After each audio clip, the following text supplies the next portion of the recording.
Why, hello. Hello, Real Talk family. Happy Real Talk Tuesday. How are you doing? I'm Dr. Autumn Cavanis, Director of Big Futures Real Talk, and I am live, fam, from Houston Tillotson University, Austin's first institution of higher learning and only HBCU. And fam, I have to tell you, I have to confess, I'm so excited that you are joining us today for our Real Talk Tuesday because today's panel is on another level. But before I introduce you to our all-star, phenomenal panel, family, let me first wish you a happy Black History Month. And now let's go ahead and get into today's agenda.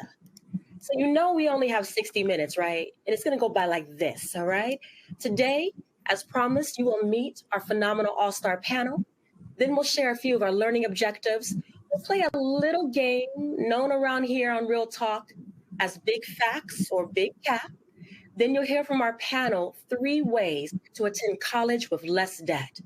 And as always, Real Talk fam, please send us your questions. You should see a chat box below. And we have incredible volunteers from Big Future and College Board who are tapped into our event today, right now. And they can't wait to share your questions with me so that our panel can answer them. So please send us your questions. All right, fam, let's go ahead and get to this because we have an all-star panel in the building. Let's show our panel, okay? Hello, panel. How are y'all doing? Fantastic. Good, very good. Greetings, one and all. Hey, happy Real Talk Tuesday, all right? So let's go ahead and start with Josh, VP of Advising from U Aspire. Josh, can you tell us where you're from, where you went to undergrad, and what you do over there at U Aspire? Absolutely. Thank you, Autumn. My name is Josh Etienne. I'm from Miramar, Florida. I went to Morehouse College. And in my role, I'm vice president of advising. And so I work with over 10,000 students all over the country and supporting them, navigating college and different post-secondary pathways. All right. Thank you, Josh. Tanika, how are you doing? I'm doing lovely. Blessed. All right. Tanika, tell us what you do for the U.S. Department of Education, of course, where you're from and where you went to undergrad and grad. Absolutely. So hello, everyone. Welcome. Tanika's my name. I'm from Bristol, Connecticut.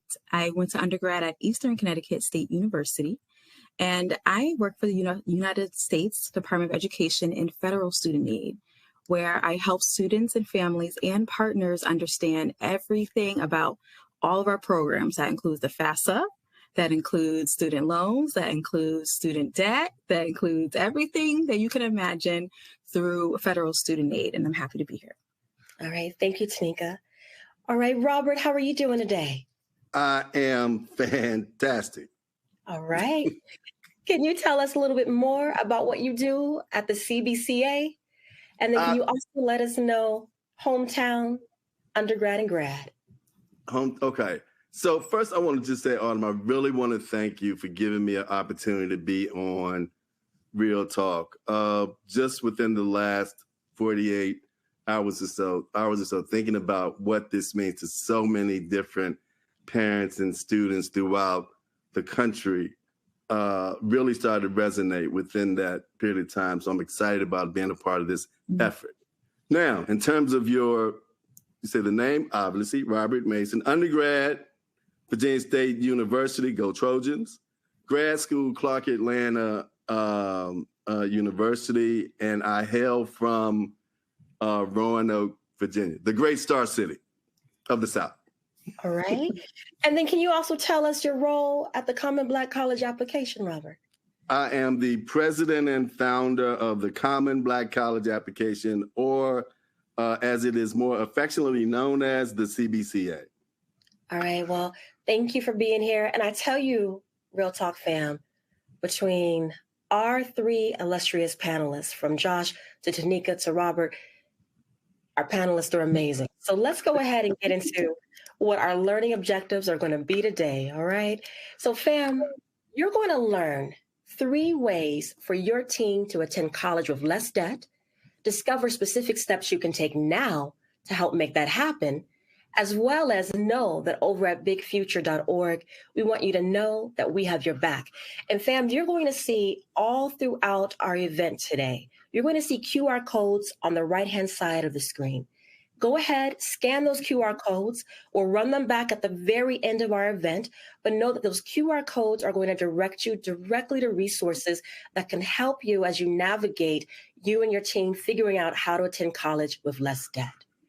All right, fam. So one way that you know that Real Talk has your back, and this message is especially for our caring adults and parents who are tapped in right now. You can connect to even more scholarship opportunities for your student by joining Big Future's free student search service program. Fam, colleges and scholarship programs across the country rely on this service to find students who are a good fit for their programs. If your student is participating in the program and you are not yet, please encourage your student to sign up over at bigfuture.org/search and add your information to their account. And again, fam, you can snap that QR code to make that happen. All right, so All-Star panel, I think we should play a little game, okay? All right, y'all ready? This is a little game. All right, Tanika, you know? All right.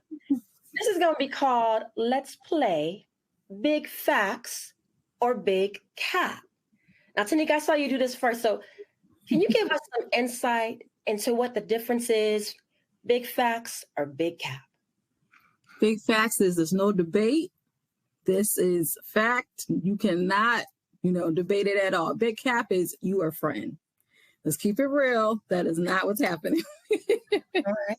So big facts, when I read a statement to our illustrious All-Star panel, Real Talk fam, if the statement rings true or is a big fact, they're going to show us like this.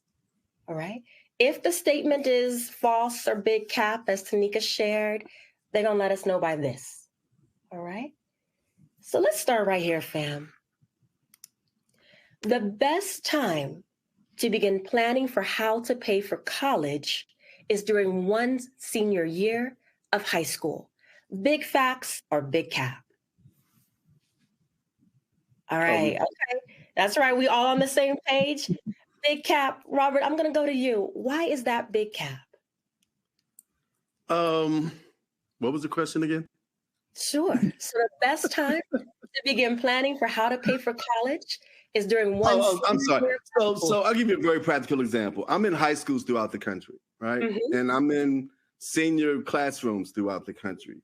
And you ask a student, when have you completed a college application heretofore? And it's unconscionable to me to think that seniors in the latter part of their senior year have not completed an application. That is definitely the last time or a period whereby that's not something that you should be having those kinds of conversations. It's definitely something that needs to happen much earlier.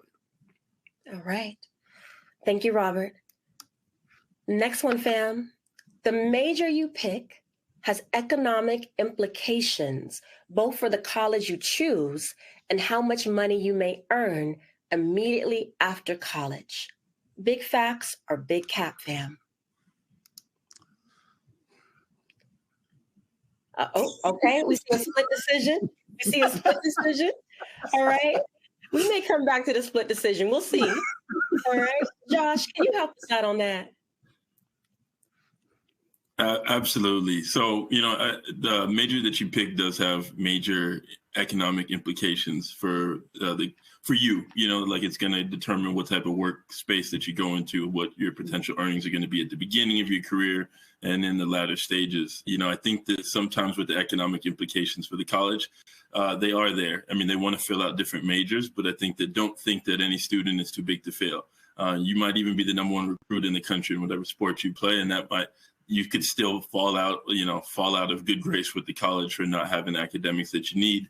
The last athlete I've heard that was able to overcome that was Ben Simmons. So, but I definitely think that it's kind of a mix between. I'm kind of split. So that's a good point. And as you'll see, Real Talk fam, as we go throughout tonight's event, that really being able to figure out the major and career considerations can really give you some insight as you think through how to manage potential college debt. All right, fam. College may seem expensive. In reality, it's more affordable than you think. Big facts or big cap. All right. I see big facts. Tanika, can you help us out over there, please? Yes, absolutely. Like, listen, we can't deny that we get told all the time how expensive college is, but we never hear how much we can make it affordable. So we stress the price, but we don't stress the free money and how we can get that free money, how to get it, when to get it, and how to manage that free money as well. So there's a lot of money out there available to make the college of your choice affordable. Of course, you got to do some pre-planning, which I'm sure we'll talk about some point today. But please don't be alarmed to say, I'm not even going to think about college because it's too expensive. You might actually be making a mistake there. And that's such a great point, Tanika, and we're going to get into that in a few moments. But this whole event, fam, is about taking fear out of attending college. Mm. The very sheer fact that you're on this right now and you're thinking about whether you're a caring adult, whether you're a parent, whether you're a student, that means you're already thinking about that next step ahead. So we're pulling that fear out of this, right? A lot of times in our community, we're afraid to talk about the price about something. We're afraid, we kind of keep it hidden. Right now, we're just kind of going to rip it off right now, and we're going to talk about it so that we can start planning. And I'm just really thankful for all of you joining us today because it shows that you're interested and you're planning so that it doesn't have to be a scary topic to approach. All right, so we have one more. And this may be controversial. It may, fam, it may not be. We're going to see. But I have to ask, okay? I have to ask. Usher's Super Bowl halftime show performance is the greatest of all time. Big facts or big cap? Ooh. Gotta have to put the cap up. Ooh. Ooh. Ooh. All right. Oh, we just had to figure out, okay? Everyone's talking about it. And we do have to give a super special shout out to the Sonic Boom of the South because Jackson State University was absolutely represented, okay? But I had to put that in there and just kind of get in real time some real talk, although I really enjoyed the performance. All right, fam, let's go ahead and get into some questions. I saw you, Robert. We're going to keep moving. I saw you. All right, let's go ahead and get into some questions, fam. All right, so let's see here. Oh, this is a very good question. This is a question, and let me look at this front and center. From Amiel. Amiel wants to know, what is the biggest mistake college students and their families make regarding debt? And I'm going ahead and give that to you, Tanika. Amiel, again, thank you for this question. What is the biggest mistake college students and their families make regarding debt? Excellent question. So what I believe is the greatest mistake is that they haven't planned for repayment. So what happens is the debt, taking on debt isn't necessarily the bad thing. We all understand if you borrow something, you have to pay it back, right? But we haven't actually planned how to pay that back and how long we want to pay that back and all our options to pay it back. We just say, we'll figure it out. And honestly, there's a lot of families who still haven't figured it out, right? So you don't want to do that. As a student and a family member, you really want to sit down and say, what is the interest rate? What does that look like for monthly payments? Can I actually make payments while I'm in college? And what does that look like for me? Do I have to work during the summer? Do I work during winter breaks to make payments towards my debt? All of those things that help manage the debt to keep it low so that you're not paying 20, 30 years plus. All right. I think that's an excellent answer. Thank you, Tanika. All right. Let's go ahead and let me see if there's any more questions from our amazing Real Talk fam.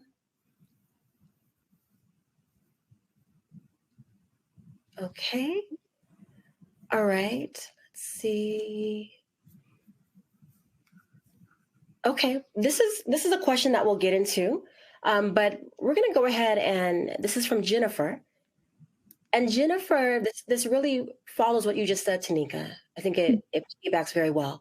Jennifer would like to know, at what point do you need to decide if you're going to take student loans to afford the college of your choice? Mhm. So that's a great point, and a great question, because it really varies by family. So what it comes down to is I never advise someone to take out a student loan before the first week of class. So if I know the schools are going to push you to say, hey, we need this payment, you need this payment, you need this payment. But really, you really have all summer to come up with as much money to avoid taking out as much student loans as possible. And what happens is a lot of families get nervous around that May 1st, June, July time, and they end up taking the student loan then. And then they stop applying for scholarships. They stop, working, and then they're not necessarily trying to push that back. Now, one thing that I should let everybody know is that you do have a 90-day period, which a lot of people don't talk about. But there is 90 days that you have from the start of you being enrolled in school, and that 90-day period to say, I actually might not need all this money. So people ask all the time, should I still keep applying for scholarships as soon as I get into college? Absolutely, yes. Because if you win that money, guess what? You can return some of the borrowed money that you just took out. Stop trying to pay for money that you don't need, right? So if you win scholarship dollars, you can return that student loan payment without any fees or any interest opportunities. So that's something a lot of people don't know, but you do have 90 days to try to make up that difference as you start college.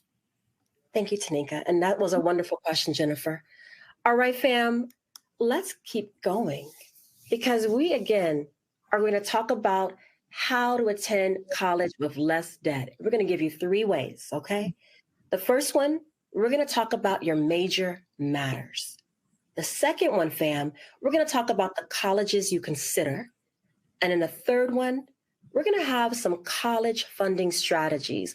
And these are very, very good strategies. And let's just go ahead and move into your major matters.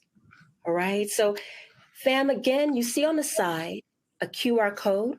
Go ahead and snap that QR code. It links directly to a career quiz on Big Future. And I'll share that more in a few moments, but go ahead and do that. And Josh, while our fam is working on that, I've learned from working with so many extraordinary students is that if we think of one's career as a destination, then education is the path to get there. Josh, can you talk to us more about why major matters and how that may impact student debt?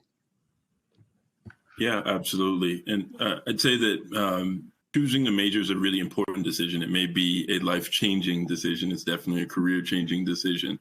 And so when you go to college, you're making an investment in yourself, whether it's free or you're paying a little bit of debt. And so in making that investment, you want to be intentional about what is the return on that investment. If I'm going to spend, 4 years of my life or 2 years in a 2-year vocational program or something like that, what am I getting back? If I'm going to spend $20, $30, $40, $50, $60, $70,000 a year on this education, even if some of that is coming in the form of institutional aid or free money, what am I getting back from this? Am I going to be able to put food on the table, have a family, buy a house down the road? Am I going to be able to open up all of these different phase gates that are a part of the American life and American dream? And if you can't say that, then maybe this isn't a good investment. It's like if you buy a bad house that has bad bones, it's a money pit, word to the movie. And so I think the same thing is happening with your degree. You don't want to go somewhere where that degree is not going to open any doors for you, and that, that major isn't going to open any opportunities for you later on in life, especially industries that might be dying or, might not be emerging, looking for what's best, what's going to boom, what's going to have the most opportunities for you, and, present the most opportunities based off of your own personal and professional interests. So it's definitely an economic argument around choosing the right major for you and the lifestyle that you want to have. All right. I appreciate that. Thank you, Josh. And one thing that I think is important, because Josh, you mentioned that impact, and that really syncs up to when Tanika was talking about kind of thinking about that future, like thinking about the future that you may have in terms of repayment. But I always say that continuous conversation, right? Parents, have that conversation with your teen. Any advice on on the parent right now, Josh, who's listening, who has perhaps a 9th, 10th, or 11th, or maybe even a 12th grader who's listening right now and is trying to figure out what's the career, what's the major? Any advice on how to have that conversation? Yeah, absolutely. I think the key is exposure. And as it's noted here on the slides too, I think for so many of our communities, folks just don't see anybody outside of their community doing anything that they hadn't heard of. And so the more familiarity that you have with things that are outside of your space, you might know someone that's a mechanic, you might know someone that maybe is a doctor in one particular field, but there's so many different lanes. You might want to become a mechanical engineer if you knew that that was an option, or you might be interested in food science or nutrition if you meet someone that's in that space. And so I really recommend I think the diversity of experience is really essential to students that are thinking about what they're going to do, because eventually you're going to make a decision that's going to have a ton of impact. You might change your major a couple of times. I think we saw that the average number was like 2 or 3 times that folks changed their major. But I think that the reality is even before that, if you can do some of that front work, if you can preempt some of that, I think that you can set yourself up for success in a way that you might not have thought possible just by getting exposure, doing some internships, or going to career development and career access programs that expose you to stuff, going to expos with different employers and learning more about it, just so that way when you make a decision, it's not based off of the limited understanding or scope of what's available to you in your community, but thinking about the bigger picture of like, maybe there's a lane that I haven't even thought of that could open up doors for me and my family and create maybe generational wealth or something that I'm not even thinking of right now, just because I haven't seen it. Well said. Exposure is everything. It changes mindsets. It shows possibility, really not even possibility, infinite possibility. So I appreciate you sharing that, Josh. And fam, another way to have this conversation, really building upon what Josh is sharing, is that over on bigfuture.org, we have our career quiz. And so a moment ago, you probably snapped that QR code, but I'm going to take a moment because I really think this is just as you start having those conversations with your teen, it's really important to get a sense of where their interests are. Now, remember, interests can change, right? I know, much to my own parents' chagrin, my interests changed quite a bit in undergrad, all right? I probably switched about 3 or 4 times, but we're going to let that sit for a minute. But if you get a sense of what your interests are, it can kind of help drive some of the choices that you make. And so I want to share, fam, how to actually access our career quiz over on Big Future. So go ahead and snap that code if you haven't already. And then I'm going to take a moment and I'm going to walk us through it. Okay. All right. So fam, on your browser, you want to go ahead and put bigfuture.org. And as you can see, I've already logged in.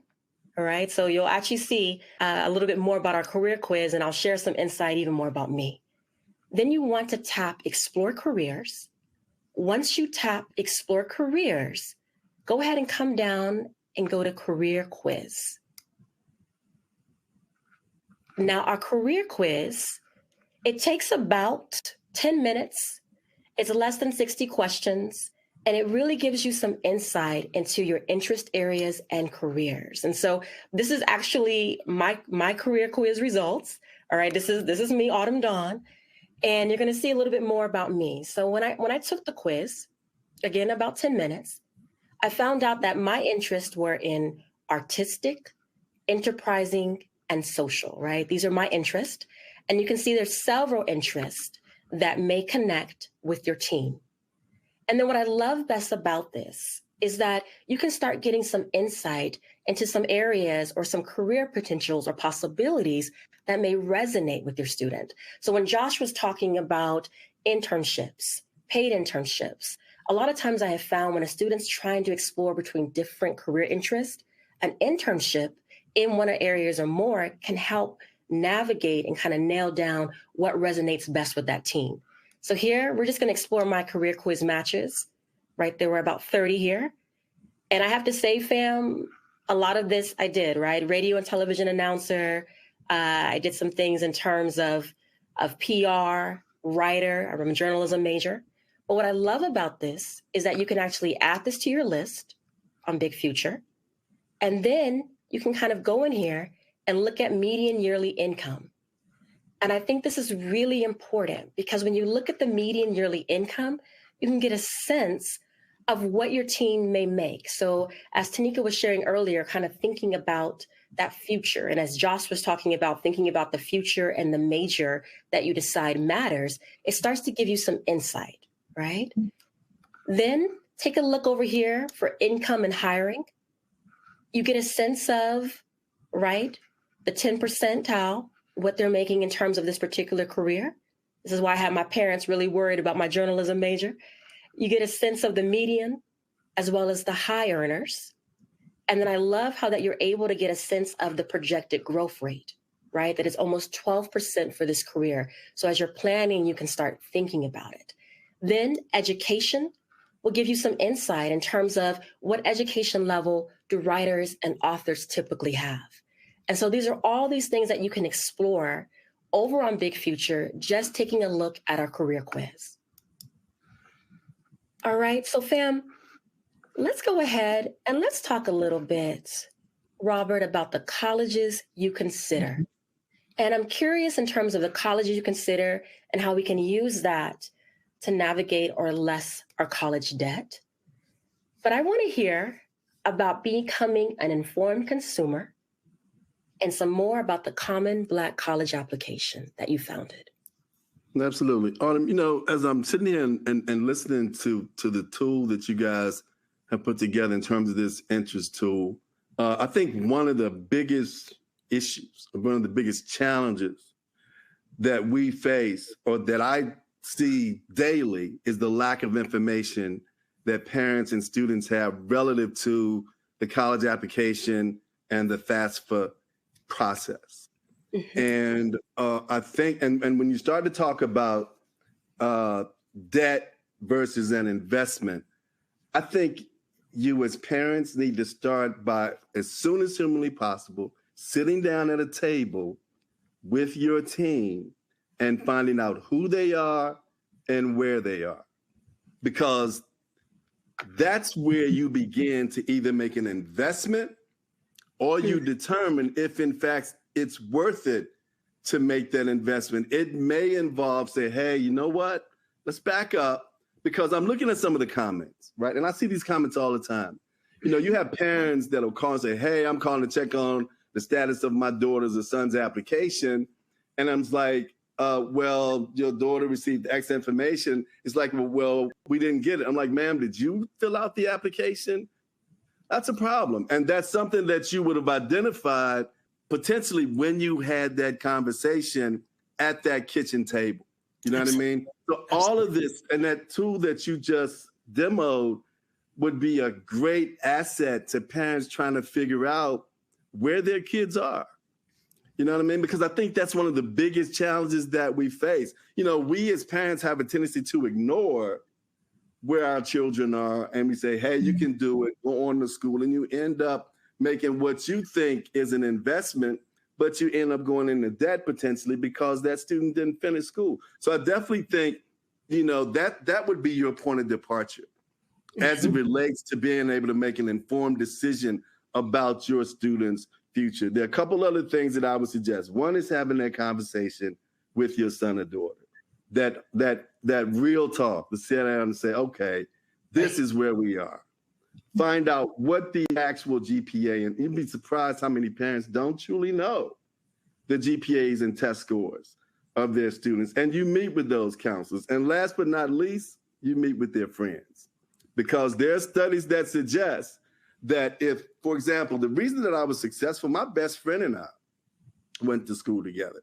And there were times where when I had problems or he had problems, we could rely on each other and we got each other through that process. And that's what that all contributes to being what we call creating informed consumers. Because once you did all of those analysis, now you can determine, okay, where is it that my son or daughter needs to go to school? And Tanika, I think you make a great point, and it's something that I hope maybe another session can be almost solely focused on itself. And what happens to those kids that have the 1.9s, the 2.0s to the 2.5s to the 2.6s? I was one of those kids. You know what I mean? And this is particularly relevant to me because I took out a fair amount of student debt. Student loans. But, you know, it's like we would my friend and I, and this is where we sort of have a deleterious effect on one another.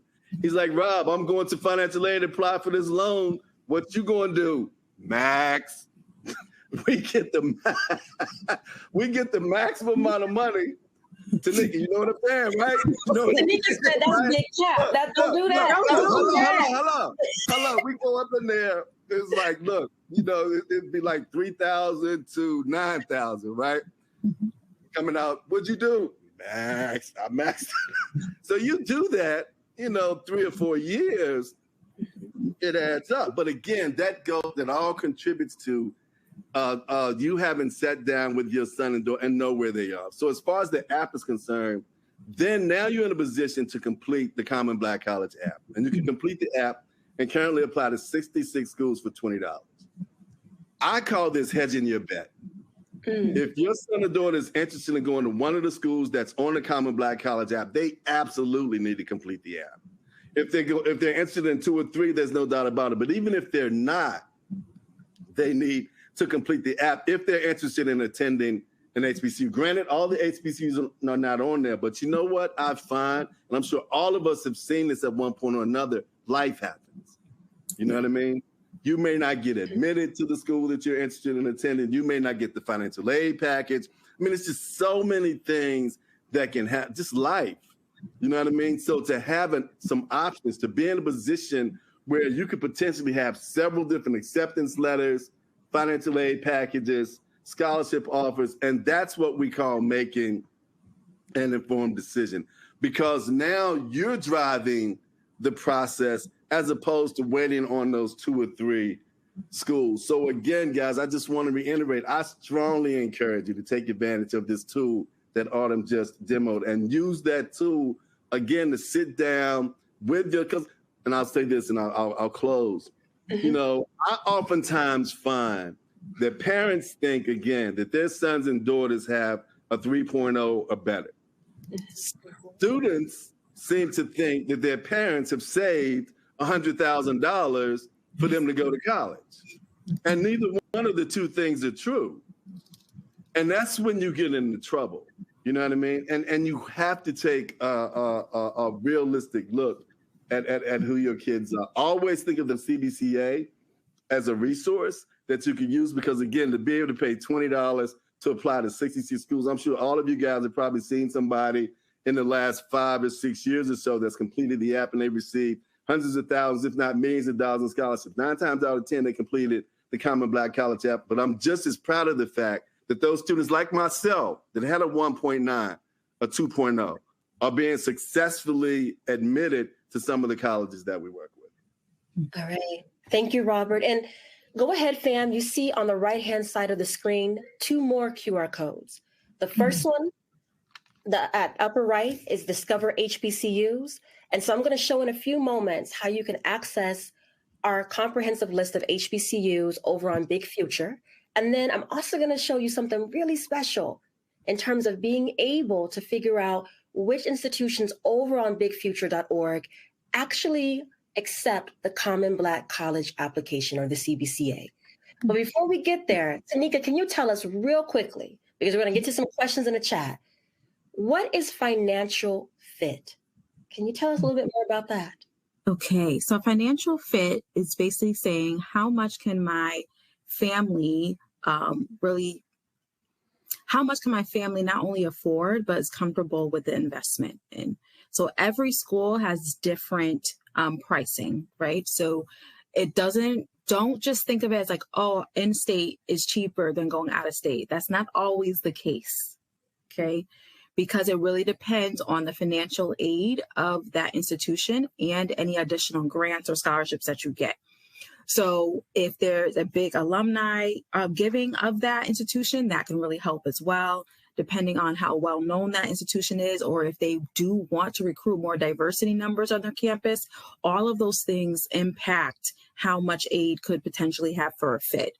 So don't really think about the sticker price, but you should say, if all else fails, if my student cannot get a full ride or at least half of that tuition or more, depending on your family, then that is not an institution that is going to be a good fit for us. Does that mean you shouldn't apply?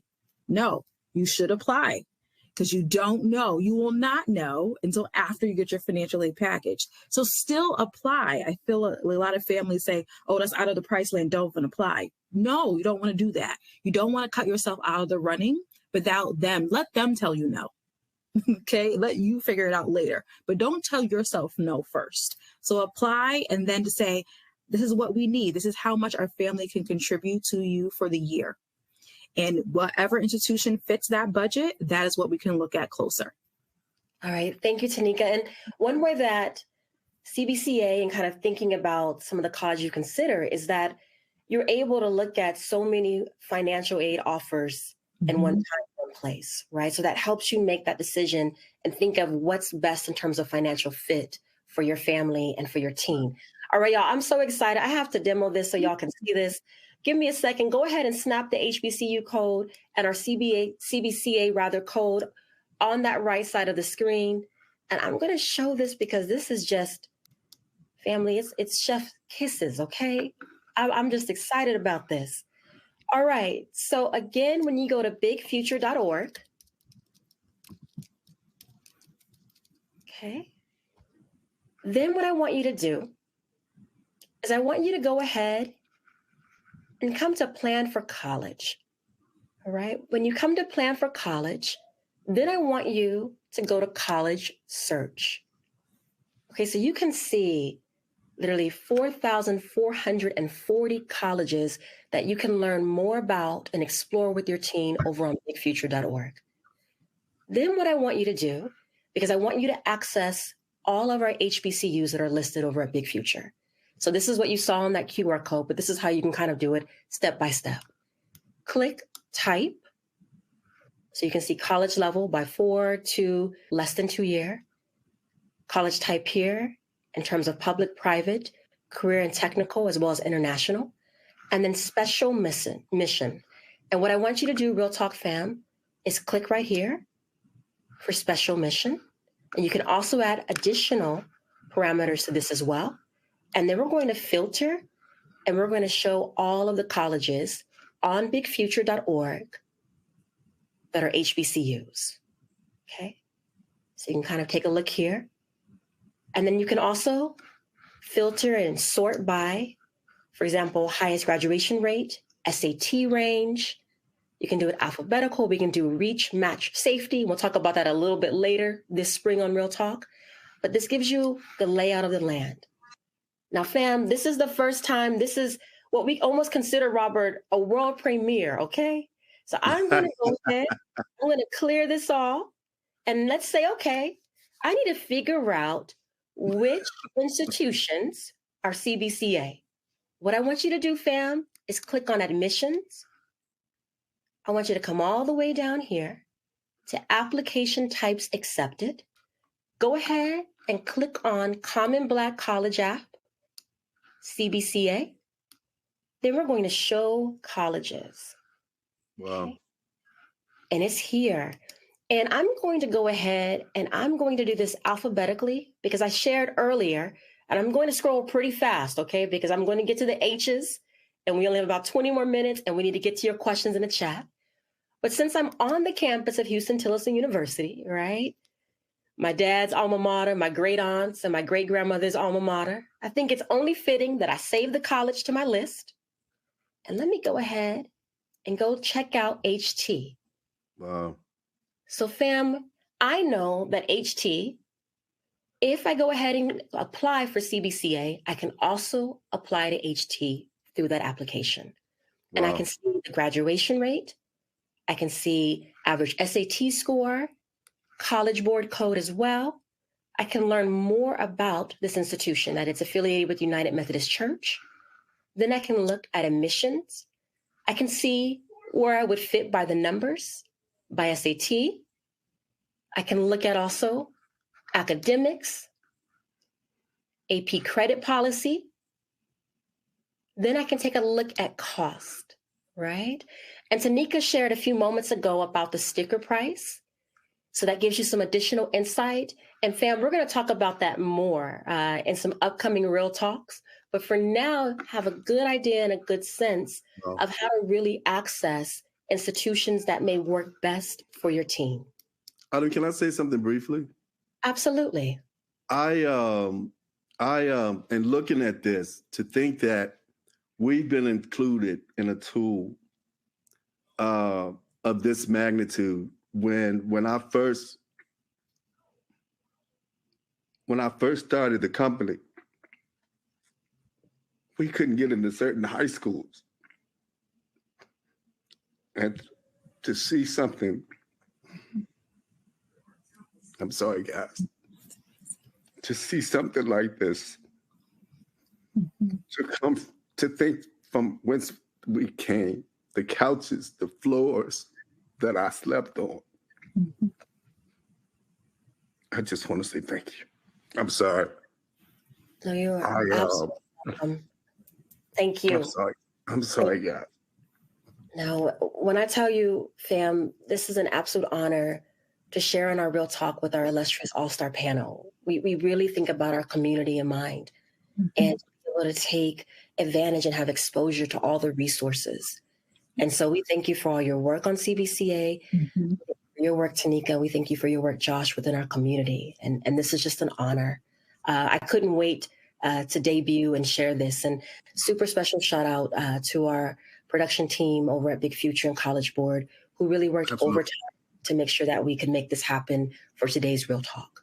So thank you, guys. Thanks so much. I'm indebted to you all. Thank you. All right. And we're going to go ahead. And now that we've taken a look and you could see the different colleges, can you help us out, Tanika? And I'm only going to give you a few minutes, okay? Yes. So I'm back in professor mode on the campus, but talk to us about college funding strategies, because then we're going to get to our chat is hot right now. So we got to get to a couple questions. Talk to us. I'm so excited to do so. Okay, so listen, college funding strategies in short. You see number one is scholarships, right? I see a lot of questions for scholarships, so I'm going to wait to answer those. But yes, scholarships, I'm glad you guys are thinking about it. It is your number one source for money. Then you have the free application for federal student aid. The application is open now for 2024-25, so you can go ahead and do that. That's going to give you access to federal work study, which is free money that you have to earn, which means you're having a job on campus. And then you have your grants. There are two major different types of grants that you could be eligible for. And those are strictly based on your exceptional need. So exceptional need can be your cost of attendance minus how much you actually need to attend there. So your income will play a factor in that. And then lastly, you have your loans. Now, those are the ones that we know, our families usually know about, okay? They heard about it. Now, AP exams, the 529, the education savings plan. Now, 529 and education savings plans are things that you do in preparation to save. So 529 and your education saving plans are tax deferred. If you don't know what that means, that pretty much means your money has already been taxed, meaning it's after you got your paycheck and now you're contributing to a fund for your kids' education. Now with this, you can do even K through 12 education, but also is most notably known for college expenses. One thing that's important to note that I want to throw in here is with a 529, it can also be used to pay off student loan debt up to $10,000. I just got to put that out there. Okay. So then you also have your AP exams. So your AP exams are those, we know you have some talented, bright students who are probably taking AP classes. Wonderful. If they're not, hey, look at your school, see you got some classes, put your kid in them, because those can count as college classes or college credit. So that's going to help you lower your pricing in terms of how much they're going to charge you to go to that institution to take classes. Then you also have your community college. All right. So most people think college and they just think 4-year. Oh no, we're talking about 2 years as well. You should be considering a 2 year so that you can transfer in. My good brother Joshua just said that he graduated from Morehouse. Do you know there's transfer partnerships with Morehouse where you can go to a 2-year community college and transfer into Morehouse after? So what are we talking about? Find out what your transfer programs are for your favorite institutions. See what it's called a transfer agreement, and see what works for that. Then we also have college consortiums. So what that means basically is there are a group of colleges that are around the same area or connected to each other in some way. So that could be statewide. So let's say you really want to go to Spelman, but hey, you don't got Spelman money, but you got Georgia State money. Well, you can go to Georgia State and take classes at Spelman at the same time. So there's a lot of things that you can do with consortium. So you can look at, see how that plays into your financial budget as well. Payment plans. Most people don't know. Instead of taking out that student loan debt right away, ask your school first about a payment plan so you don't have to take out the student loan. Why pay the extra interest where you can get on a plan to pay them for that semester instead? So just something that you can consider that almost every school does offer. Paid internships, Joshua did say that as well. Paid internships are key, not only just for you to get work experience, but also to help you pay for your current semester or even your next semester. You want to make sure that you get the work experience possible. You got a degree, but do you got the experience? That can make a difference in terms of what kind of employment you can get post-graduation. And you should start saving now. I mean, since from birth.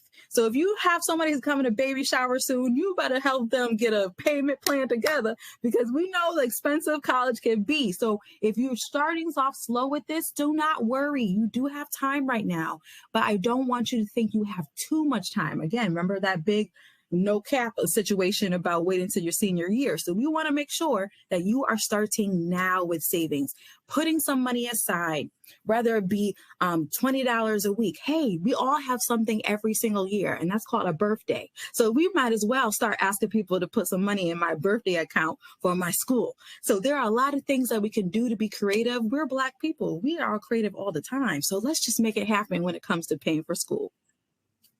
Enough said. Okay, Tanika, you saw my nonverbals. All right. That was a period. That was a period. Okay. Period. All right. So let's just take a quick question because we're on scholarships and I don't want y'all to forget this. So we see a lot of questions about scholarships in the chat. Let me just share my screen really fast because you need to see this over on Big Future. And this is about paying for college. Okay. So when you go back to bigfuture.org, we've talked about exploring careers, planning for college. Also check out our Pay for College because you can look at our scholarship search, our scholarship directory. You can also learn more about our Big Future scholarships, which I'll tell you more about in a few moments. But go ahead and make sure you take a look at all of that on bigfuture.org.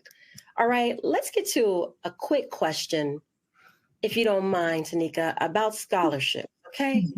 Because we see quite a few, all right? Real fast though, Robert, how early can you start a CBCA for 2025 grad? Real fast. The latter part of their junior year. Okay, all right. I'm sorry, latter part of the senior year. So this June, the latter part of June is what I was going to say. Okay, so latter part of June? Yes. Okay, all right. Thank you, Robert. Thank you, Lisa, for that question. All right, real fast, Tanika. Do scholarships work the same way for 2-year colleges and 4-year colleges? And this is from Sandra. Excellent question. They do, but some scholarships are going to be specific about who can be eligible. So they will say you have to be a student who's going to be enrolled in a 2-year program or a 4-year institution, or they might not say any. They just say that you have to be enrolled in institutions. So you really want to pay attention to the key words of what they're asking for. But yes, scholarships are available for every single program, even if you're just going little by credits as well. So again, you have to pay attention to the wording. If they just say you're planning to be enrolled, that includes also credits and not necessarily a full part-time or full-time status. Okay, thank you. Wonderful question. All right, let's see right here. This is for you, Joshua. This is from Nicole. Is it a detriment to start college without knowing or having an idea what to major in? And if so, how much time should you give yourself to select a major, if not sure when you're coming out of high school? Yeah, I don't think that it's a detriment. At certain colleges, they do make admissions decisions based off of your declared major or major of interest. And so at some schools, it can be a little bit of a hindrance. I'd say sometimes it's best to just get your foot in the door and then make that change, having the right folks involved in your decision-making process. And so when we work with students, we always recommend that, like, anytime they make a decision, make that decision with their academic advisor and financial aid advisor as a part of it, to make sure that you're not taking more time in school if you don't want to, that you aren't impacting your financial aid ultimately for doing so. But I'd say that when applying, sometimes it might be best to go with what you're most interested in. And then once you're within, you can make a decision to try to transfer. But even that can be difficult. I've known folks that were maybe at Georgia State, for example, and they've wanted to get into really, really selective nursing programs and had a lot of difficulty even being within that ecosystem or infrastructure, because, you know, they just, the requirements for internal candidates to be able to get into those programs as sophomores or juniors were really, really high, and maybe even higher than it was to get in just to the college on its own as an undeclared student. So that's good insight. Thank you, Josh. All right. This is from Tanya, and I'm going to ask Tanika to handle up on this one. How can I motivate my child to apply for scholarships? Ooh, oh, this is a good one. And Robert kind of talked a little bit about this, about just knowing, but there's a couple of different types of students. So there are students who think, oh, my parent's going to figure it out for me, so I don't need to apply for scholarship. And that's a big red flag, parent, that you really want to have that real talk conversation with the student. Like, this is how much I can afford. And if you're not going to contribute, then I can't help you, type of thing. But there's also a different type of student who might just be nervous about applying. They don't feel confident in their application, right? So they might think, I'm not going to get these scholarships anyway. Why am I wasting my time? And reality is, we need to really start teaching students how to market themselves better and how to feel more confident about what they do offer and how to really apply that way. So sometimes it could be writing, that they're really like not comfortable with writing an essay. Maybe they're just like frustrated with trying to find scholarships. So you really want to identify what is the key motive for them. I know some parents even do a game where they say, hey, you know, I don't really care about you necessarily winning the scholarship, but I do want to see your effort. Because if I'm going to make an investment with you, then I need to see the effort from you. So a parent might say, I need you to show me every single application that you submit. And I get to grade how well that essay was. So if you see a whole bunch of spelling and grammar issues, you know they didn't put no effort in that. Right? So that might be a C grade, right? So you might say, well, most likely you're not going to get this. But the more quality, you're helping them practice giving quality into their applications. And there could be some monetary awards connected to that. So if you're saying, I have a budget here of how much I can contribute, and you want them to apply for scholarships, try that, where you're saying, hey, every single application you submit, I'll put this towards your application as long as it's good quality, because they may not get every scholarship. I love that. And that also, real quickly, you get out of the fear of putting yourself out there, right? You want to get out of that fear early on. So you put yourself out there, you did your best, you keep moving, you win, you keep going, all right? And I want to share, fam, a little bit more about our $540,000 Big Future Scholarships. Please go ahead and scan that code, because this is big facts. We stand on big facts. We stand on business over here at Real Talk. And $500 and $40,000 scholarships we award to students across the country. And we award to students by doing steps like you saw when I was on my profile on bigfuture.org. You saw me actually actively building out my college list and saving schools such as Houston-Tillotson, right? When you make those steps, such as starting your career list, building your college list, strengthening your college list, right? Completing the FAFSA, applying to colleges, then we enter you in our drawings and we give away, I'm slowing down on this for dramatic effect, but it's real.